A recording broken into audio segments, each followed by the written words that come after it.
তিন বন্ধু, জ্ঞান, ধন, বিশ্বাসী। তিন বন্ধুতে একসঙ্গে বহুদিনে থাকলাম। বন্ধু, হয়তো আজ আমাদেরকে কোনো কারণে আলাদা হতে হবে, কিন্তু এইটা বুঝে পারছি না। জ্ঞান বন্ধু, তোমাকে তো সবসময় পাওয়া যাবে। আমি তো বিশ্বাসী, আমাকে তো ধরতে হবে না।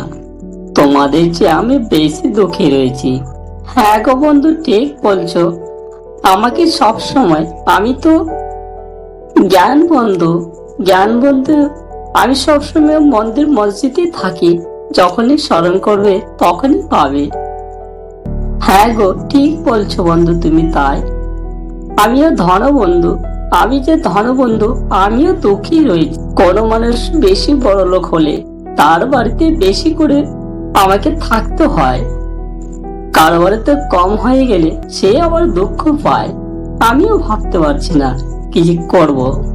তবে বিশ্বাসী বন্ধু, তুমি তো, তোমার দুঃখ আবার কোথায় বলো না বন্ধু।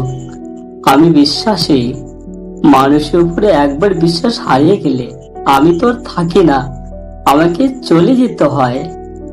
তোমরা তো তবু ফিরে এসো। এই গল্পের মাধ্যমে দেখানো হয়েছে মানুষ একবার বিশ্বাস হারিয়ে ফেললে তাকে আর ফিরে পাওয়া যায় না।